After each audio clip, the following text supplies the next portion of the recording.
ভৈরবের ছেলে আমি বেচি তাজা মাছ, একবার খাইলে মজা পাইবেন মিঠা পানির মাছ। ভৈরবের ছেলে আমি বেচি তাজা মাছ, একবার খাইলে মজা পাইবেন মিঠা পানির মাছ রে মিঠা পানির মাছ। দাদাই করতো মাছের ব্যবসা, বাবাই মারতো মাছ, ঢাকা শহর মাছ বেচা এখন আমার কাজ। দাদাই করতো মাছের ব্যবসা, বাবাই মারতো মাছ, ঢাকা শহর মাছ বেচা এখন আমার কাজ। ভৈরবের ছেলে আমি বেচি তাজা মাছ, একবার খাইলে মজা পাইলে মিঠা পানির মাছ রে মিঠা পানির মাছ। জাতি মাছের ছেলে আমি বেচি তাজা মাছ, আমার কাছে নাই গো দাদা ফল মালিনের মাছ। দাচি মাছের ছেলে আমি বেচি তাজা মাছ, আমার কাছে নাই গো দাদা ফল মালিনের মাছ। ভৈরবের ছেলে আমি বেচি তাজা মাছ, একবার খাইলে মজা পাইবেন মিঠা পানির মাছ।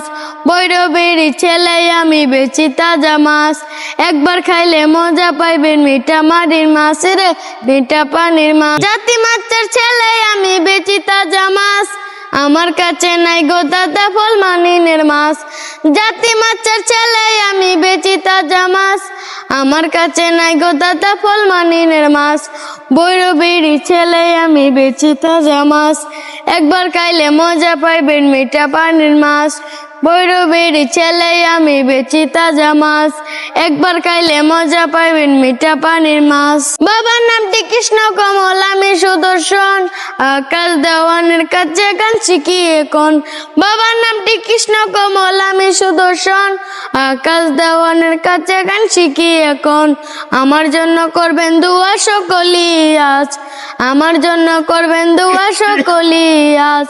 ভৈরবের ছেলে আমি বেচি তাজা মাছ, একবার খাইলে মজা পাইবেন মিঠা পানির মাছ। ভৈরবের ছেলে আমি বেচি তাজা মাছ, একবার খাইলে মজা পাইবেন মিঠা পানির মাছ রে মিঠা পানির মাছ। মিঠা পানির মাছ অনেক সুন্দর গান। এর আগে আপনারা ওর কণ্ঠে শুনছেন, তো আজকে একবারে খালি কণ্ঠে শুনলেন। যেহেতু মিউজিকের সিস্টেম একরকম, মিউজিক ছাড়া কিন্তু আর এক রকম। অনেকে আছে মিউজিক ছাড়াও গাইতে পারে ভালো, আবার অনেকে আছে মিউজিক দিয়েও ভালো গাইতে পারে না। তো ও মিউজিক ছাড়া করেছে, ওর গান আবার নতুন করে শুনলেন।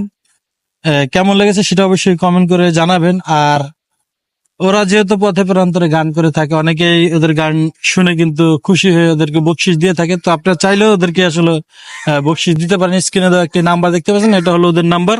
আপনারা যেটুকু পারেন অবশ্যই ওদেরকে সাহায্য সহযোগিতা করবেন। আর যদি সাহায্য সহযোগিতা নাও করতে পারেন তাহলে ভিডিওটি বেশি বেশি শেয়ার করবেন।